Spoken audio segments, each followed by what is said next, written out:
Uttar Pradesh Congress party के पिछड़ा वर्ग प्रकोष्ठ के प्रदेश महासचिव और आरटीआई एक्टिविस्ट पतरूराम विश्वकर्मा ने प्रेस वार्ता कर राजकीय होम्योपैथिक कॉलेज में बड़े पैमाने पर भ्रष्टाचार होने का आरोप लगाया है।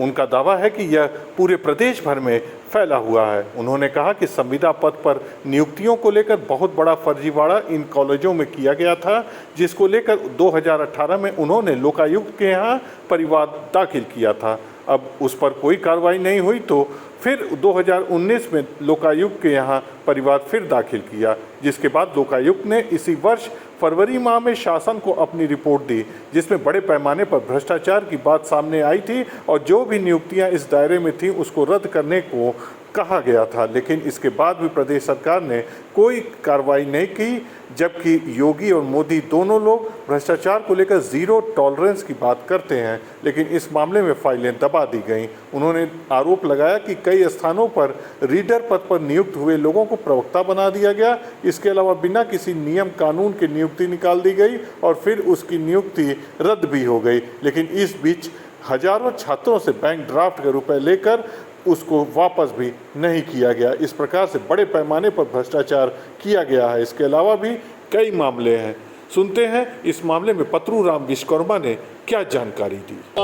मैं पतरूराम विश्वकर्मा, प्रदेश महासचिव पिछड़ा वर्ग कांग्रेस पार्टी। मैं एक प्रेस कॉन्फ्रेंस कर रहा हूं आप लोगों के माध्यम से। प्रेस के माध्यम से सरकार तक इस बात को पहुंचाना चाहता हूं कि मेरे द्वारा 2018 में एक परिवाद प्रस्तुत किया गया माननीय लोकायुक्त में। रीजन यह रहा कि होम्योपैथिक विभाग में संविदा पर बहुत सी नियुक्तियां हुई थी, जिसमें बहुत बड़ा फर्जीवाड़ा था।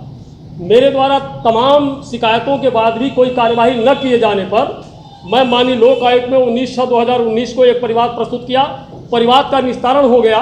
परिवाद का निस्तारण हुए 16/2/2023 को निस्तारित कर मुख्य सचिव उत्तर प्रदेश शासन लखनऊ को पत्र प्रेषित किया जा चुका है लोकायुक्त द्वारा कि इस पर कार्यवाही किया जाए। लेकिन इस सरकार में जहां माननीय योगी जी और मोदी जी कहते हैं कि जीरो टॉलरेंस की सरकार है भ्रष्टाचार में और अपराध में, लेकिन भ्रष्टाचार पर इनका कोई अंकुश आज तक न लग पाया है, न लग पाएगा। कारण है कि ये नीचे दबा करके फाइल रखी गई है, पूछे जाने पर कोई जवाब नहीं दिया जा रहा है। बात इतना ही नहीं, नई चीज़ तो ये आ गई कि उसी संविदा वालों का रिन्यूअल करते समय इन लोगों द्वारा जिन लोगों का रिन्यूअल समाप्त कर दिया गया, उसमें दिया गया था शासनादेश में कि यदि लोक सेवा आयोग से कोई उस विषय का अगर रीडर या प्रोफेसर आ जाता है तो उस पद को समाप्त कर दिया जाएगा। जब वहाँ रीडर पद पे पहुँच गए हैं, उसके बाद भी लखनऊ मेडिकल कॉलेज में, होम्योपैथिक मेडिकल कॉलेज में राम प्रकाश अग्रवाल जी हैं, जिनका रीडर के पद पे चयन हुआ था। इनका रीडर का पद समाप्त होने के बाद इनका पुनः प्रवक्ता पर कर दिया गया, डिमोशन करके नई नियुक्ति कर दी गई।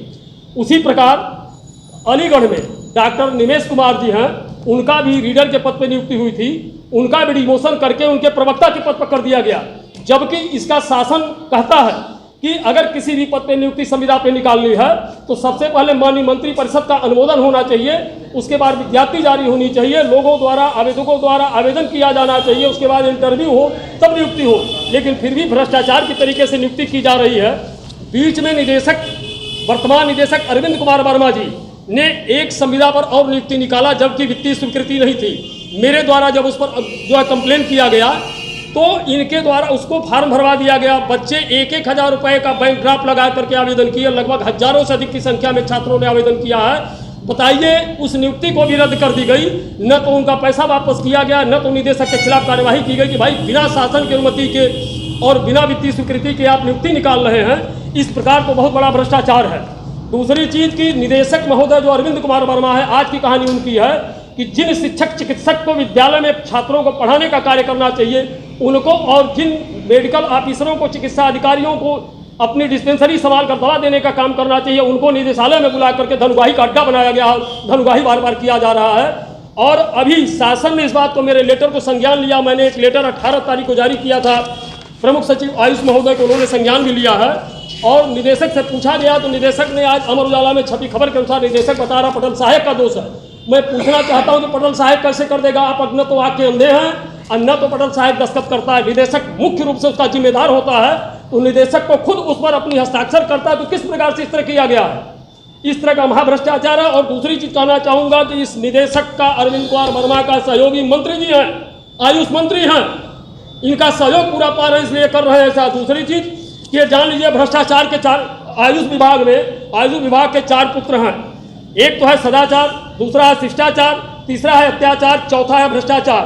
तो जब जोगी जी ने कहा कि अब 2 ही की संख्या हम मानेंगे, तो 2 को आयुष विभाग ने सुला दिया, सदाचार और शिष्टाचार को सुला दिया। एक तो रो रहा है, दूसरा सो रहा है, तीसरा है अत्याचार जो बढ़ा है, और चौथा है भ्रष्टाचार। आयुष विभाग अपने 2 पुत्रों के सारा काम कर रहा है, भ्रष्टाचार और अत्याचार के सारा काम हो रहा है। इस पर माननीय योगी जी क्या अंकुश लगाएंगे? क्या इन अधिकारियों के विरुद्ध कोई कार्यवाही की जाएगी, या केवल इस तरह एक प्रोपगेंडा रचा जाएगा और केवल कागज में दिखाया जाएगा कि हम भ्रष्टाचार को बंद कर रहे हैं? मैं माननीय मुख्यमंत्री से मांग करता हूं कि पुनः तत्काल लोकायुक्त महोदय के पत्र का संज्ञान लिया जाए तथा निदेशक द्वारा जो कार्यवाही की गई है, फर्जी तरीके से, गलत तरीके से नियुक्ति की गई है, इसके विरुद्ध कार्यवाही करते हुए निदेशक महोदय को तत्काल निलंबित किया जाए।